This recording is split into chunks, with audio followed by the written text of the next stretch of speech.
तो स्वागत करते हैं आपके अपने यूट्यूब चैनल पर। और आज के हम इस वीडियो में बिहार कर्मचारी चयन आयोग जो कि आप देख सकते हैं कि पोस्ट वेटनरी कॉलेज पटना 14 परिचारी के लिए जो आया था उसका हम सिलेबस को डिस्कस करने वाले हैं।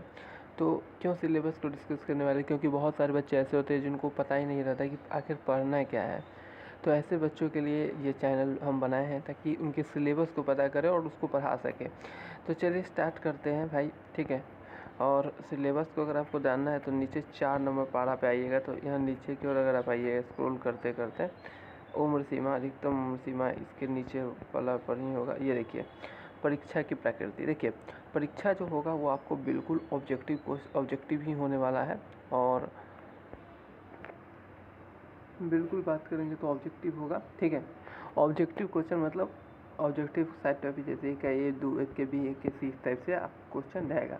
और 3 विषयों की आपकी एग्ज़ाम होगा, जो गणित होगा, सामान्य ज्ञान होगा और सामान्य हिंदी का परीक्षा आपका होगा, ठीक है। तो इसी के हम सिलेबस देखेंगे। जब आप नीचे आइएगा तो ये देखिए जैसे मैथ को कौन कौन सा चैप्टर, जैसे मैथ से आपसे 30 मार्क्स का यहाँ पर क्वेश्चन पूछेगा। सामान्य ज्ञान का 40 मार्क्स का क्वेश्चन रहेगा। वही सामान्य हिंदी की अगर हम बात करें तो 30 अंक का ये क्वेश्चन रहने वाला है। कौन कौन सा चैप्टर रहेगा इसको देख लीजिए। अगर मैथ की बात करेंगे तो एलसीएम है आपके पास, एचसीएफ है। एलसीएम एचसीएफ नंबर सिस्टम के ही अंतर्गत आता है, मतलब संख्या पद्धति के अंतर्गत आता है। वास्तविक संख्या मतलब जो परिमेय संख्या हो गया, अपरिमेय संख्या हो गया, ये जो 10th में भी आप पढ़े होंगे। पूर्णांक संख्या, वर्गमूल, घनमूल, प्रतिशतता मतलब परसेंटेज, लाभ हानि, बट्टा होता है जो मतलब पर छूट बट्टा आपको देता है, बिक्री कर, साधारण ब्याज, चक्रवृद्धि ब्याज, है ना, समय, दूरी, समानुपात एवं प्रतिलोम समानुपात, यानी कि समानुपात मतलब मेनली आपको नंबर सिस्टम। और यहाँ पर अगर बात करें तो अर्थमेटिक मैथ आपको यहाँ पर पढ़ना है। नंबर सिस्टम और अर्थमेटिक, नंबर सिस्टम कई सारे बुक में एडवांस मैथ के अंतर्गत आता है, इसीलिए हम बता दिए हैं, है ना। वही अगर सामान्य ज्ञान की बात करें तो देखिए संसाधन पढ़ना है। संसाधन क्लास 10th के चैप्टर है, आप देख लीजिए। क्लास 10th में फर्स्ट चैप्टर ही जियोग्राफी में यही दिया हुआ है, वन्य और वन्य जीव विहार संसाधन।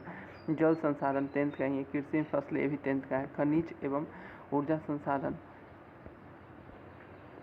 उसके बाद यहाँ पे है ये वाला।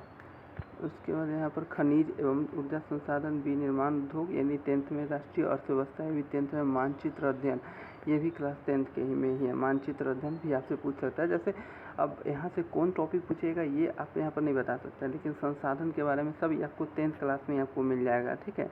उसके संघवाद आप देखिएगा तो पॉलिटी का आपका हो जाएगा, मतलब जो पॉलिटी में मैं समझिए संविधान भाग 5 है ना। भारत के संघीय व्यवस्था, केंद्र राज्य संबंध, भारत की भाषा जो कि 8वीं अनुसूची में होगा उसके चर्चा किया जाएगा। लोकतंत्र एवं विविधता ये 10th में आपको एनसीईआरटी में मिल जाएगा। फिर भारत की सामाजिक और आर्थिक विविधता ये भी 10th में आपको अच्छा से मिल जाएगा। राजनीतिक दल जिसमें आपको हो सकता है कि क्वेश्चन पूछ जाए कि निम्नलिखित में कौन आपका राष्ट्रीय राजनीतिक दल है, कौन आपका राजनीतिक दल नहीं है, तो इस टाइप से।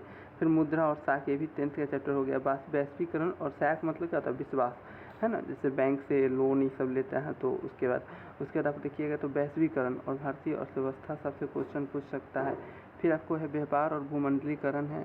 अर्थव्यवस्था और आजीविका का आपसे क्वेश्चन यहाँ पर पूछ सकता है, ठीक है। उसके बाद देखिएगा तो भारत की इतिहास, भारत का इतिहास, संस्कृति, कल्चर। जैसे आपसे कल्चर है तो आपसे जैसे किसी भी जैसे बिहार का कौन सा लोक मतलब लोक नृत्य है, इस को टाइप के क्वेश्चन आपको। भूगोल, स्वतंत्रता आंदोलन, है ना, स्वतंत्रता आंदोलन पढ़ सकते हैं। जो गांधीयन युग है ये भी आपको 10th के चैप्टर नंबर 4 में भारतीय भवन की बुक में दिया हुआ है, ठीक है। पंचायती राज, राष्ट्रीय आंदोलन में बिहार का योगदान, यानी बिहार से भी क्वेश्चन आएगा। भारत में राष्ट्रवाद, समाजवाद, साम्यवाद ये भी पढ़ लीजिएगा तो 10th के भी मिल जाएगा। यानी मेनली देखिए तो 10th का जो आपका भारतीय भवन का किताब है वो आपके लिए बहुत ही ज़्यादा इंपॉर्टेंट है।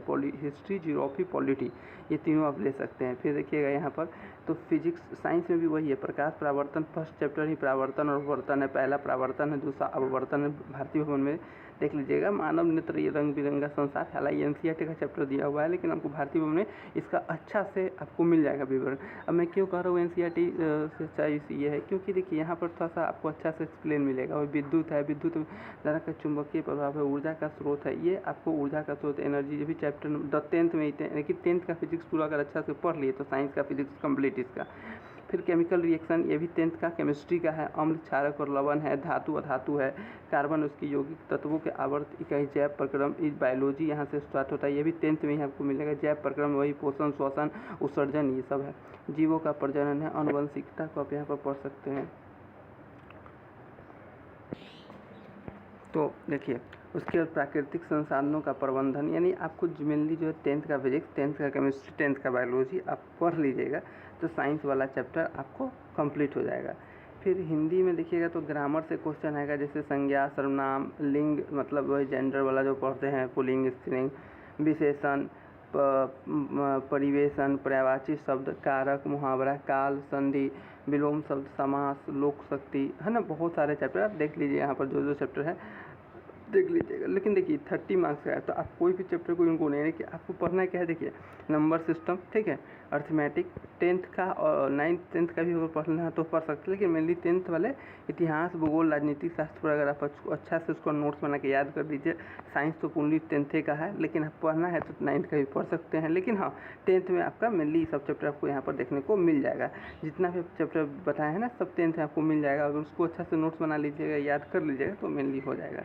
एक करेंट अफेयर्स का भी यहाँ पर सवाल यहाँ पर आ सकता है, सामान्य समसामयिक घटना, तो इसको भी आप नहीं छोड़िएगा। यहाँ पर लिखा भी है कि 10वीं कक्षा के पाठ्य पुस्तक के गद्य खंड एवं काव्य खंड के अंश रचनाकार पर आधारित प्रश्न, यानी आपको हिंदी के अंतर्गत मेरे भाई 10th क्लास का भी, जैसे आपने 10th में जो हिंदी में पढ़ा होगा पहला चैप्टर, जैसे श्रम विभाजन जाति पर था, 20 के दांत, ये सब 10th में पढ़े होंगे।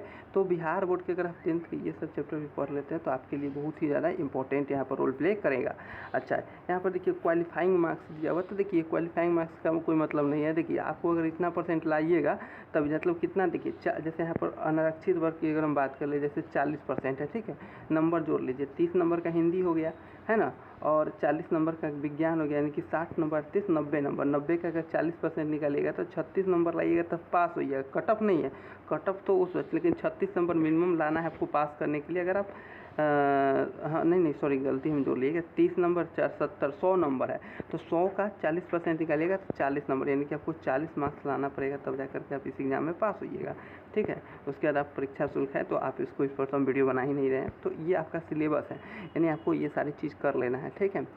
आने वाले सब वीडियो में हम इस पर बता देंगे और क्या करना है, तो इसको सब्सक्राइब कर लीजिए चैनल को। Thank you for watching this video. जय हिंद, जय भारत।